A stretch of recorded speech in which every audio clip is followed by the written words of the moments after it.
They always forgot to invite me to family events, so I took a luxurious solo vacation, posted the photos, and watched them all panic when I gave them a taste of their own medicine.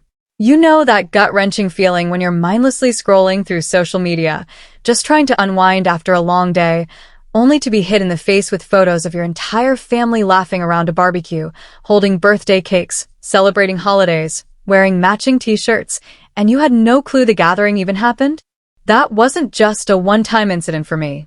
That was my life, replayed over and over again like a bad joke with a punchline that always left me out.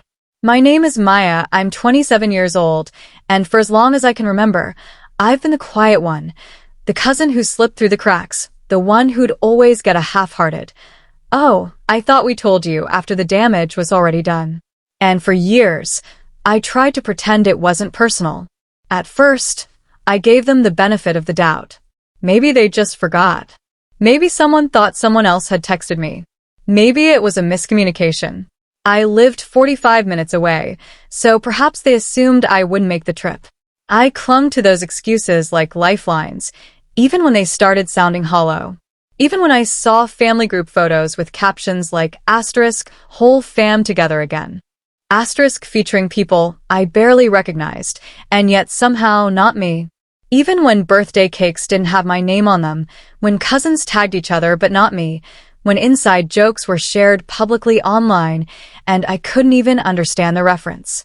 Even when I knew deep down that it wasn't just forgetfulness, it was deliberate. I remember the moment it finally broke me. My cousin Lena had a baby shower. I found out about it through Instagram stories, a stream of pink balloons, diaper games, and smiling faces that didn't include mine. I sent her a text trying to keep my cool. "Hey, I didn't know you were having the shower this weekend. Congrats." Her reply? "Oh, I thought you were working weekends now. I've worked remotely for years. My schedule is flexible. And even if I was busy, an invite would have been nice." My own mother just shrugged when I brought it up. Families drift sometimes, Maya. Don't take it personally. Cool. Thanks, Mom. Eventually, I got numb to it. I stopped checking the family group chat. I stopped sending birthday wishes. I stopped mailing Christmas cards. I slowly faded from their periphery, and no one seemed to mind. But then came the final straw, Grandma's 80th birthday. It was all over Facebook. Matching shirts, group games, speeches, even a mini documentary someone made. And there I was, sitting in my apartment, watching it like a stranger. That's when I knew I was done trying. If I was going to be left out, it was going to be on my terms. So, I made a plan. I started saving.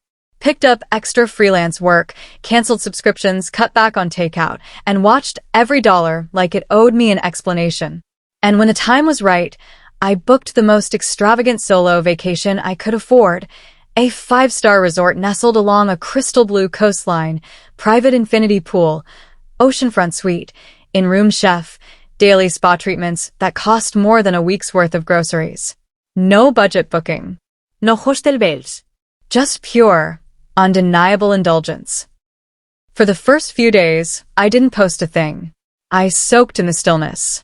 I swam until my fingers wrinkled. I read novels that had been sitting on my shelf for months. I drank wine in a fluffy white robe with my feet dangling over the balcony, the ocean breeze kissing my skin. I slept without setting an alarm. I ate fresh mango on the beach, while the sun painted gold on the water. And then, halfway through my stay, I did something bold. I posted a carousel of photos. Me smiling on a private boat. Tropical fruit laid out in bed. A sunset massage that made me forget my own name. And the caption? Something simple. Choosing myself never looked so good. Within an hour, the comments started rolling in. Aunt Bev. Must be nice. Cousin Ryan. Asterisk, okay, Miss Rich Girl. My own mother. Where are you? I didn't know you were going anywhere. I replied with just one line. Didn't think you'd be interested. Figured I'd give you a taste of what it's like to be forgotten. And then I closed the app. Not out of fear, but because I wanted them to sit with it. To marinate in the reality I'd been drenched in for years. Let them be the ones to feel left out, to scramble for explanations, to feel that cold weight of exclusion. When I woke up the next morning, my phone had exploded. 47 messages in a group chat I'd been quietly removed from 2 years ago. Apparently, I'd been re-added. Aunt Bev started it off. Maya, what is that supposed to mean? Cousin Lena, if you had a problem, you could have just talked to us like an adult. Uncle Greg, no one intentionally left you out. And then my mom, sweetheart, can we talk? You're making a scene. Oh, now they wanted to talk. Now that I was the one causing discomfort. Now that their carefully constructed narrative was cracking. I didn't even bother responding. I just watched, letting it all play out like a live drama, with a cast of characters desperately trying to rewrite history. But the real twist? A handful of my younger cousins, the ones who'd barely known me, started DMing me privately. Asterisk, honestly, good for you. You didn't deserve that treatment. Asterisk, one even wrote, I always thought it was weird how you were never around. Now I get it. Meanwhile, the adults were doubling down. Aunt Bev claimed it was just a few missed invites. Lena called me petty. My mom labeled me overly sensitive. That's when I finally snapped. I typed a single message into the group chat. You've forgotten me for years. Birthdays, holidays, reunions, I was always an afterthought, if that. You've joked about me being quiet or distant without ever asking why I pulled away. I got tired of pretending.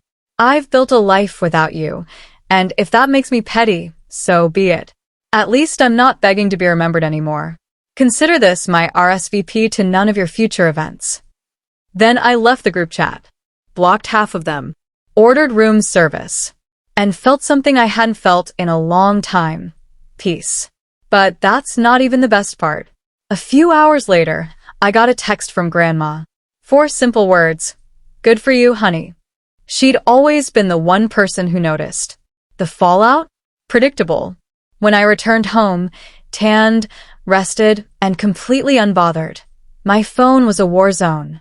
Voicemails from my mother alternated between guilt-tripping and passive aggression. You embarrass me in front of the whole family. You always twist things.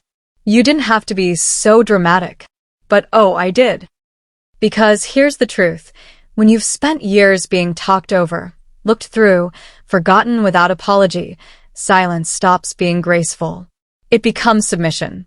And I was done submitting. 2 days after I got back, I ran into my cousin Hannah at a coffee shop.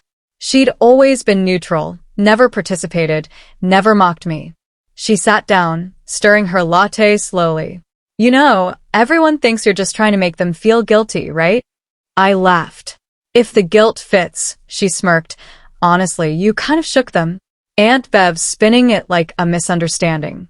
Lena's telling people you've always been distant. That part infuriated me. The revisionist history. I was never distant. I reached out. I RSVP'd. I sent gifts. I tried. For years.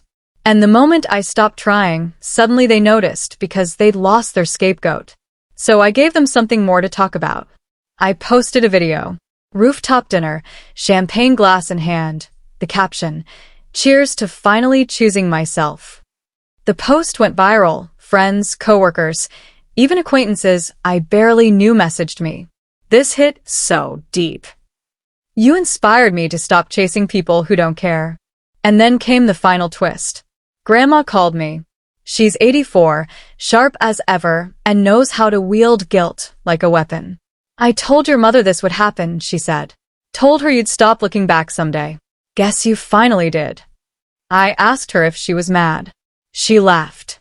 Maya, I poured a glass of cherry wine when I saw your post. I clapped. I wish I'd had the guts to do what you did when I was your age. And then she said something I'll never forget. You're not petty. You're just done begging for crumbs at a table you could have built yourself. 6 months later, I threw a party. Not out of spite. Not out of bitterness. Just a celebration of myself.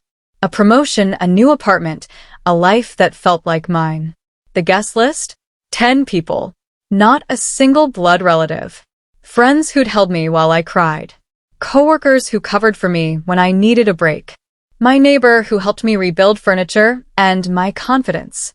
And Grandma, of course, wearing pearls, lavender cardigan, and the smuggest smile you've ever seen. She sat next to me, whispered, "I told your mom I had plans tonight." Didn't tell her with who. And for the first time, I didn't refresh texts. I didn't check stories. I didn't wonder if I was missing something. Because I wasn't. They were. A few family members reached out after that. Lena sent a vague DM. My mom said, "Would have been nice to be included in your little party." I replied, "Funny, I used to feel the exact same way." And I meant it. I wasn't angry anymore. Just free. Because sometimes the most powerful thing you can do is walk away, not in rage, but in resolution. I stopped fighting for a seat at a table that was never built for me. I built my own. And let me tell you, the view's a hell of a lot better from here. If you've ever felt like the forgotten one in your family, drop a comment. Hit that like button if you've ever chosen peace over people, and subscribe for more real-life stories that prove sometimes the best plot twist is choosing yourself.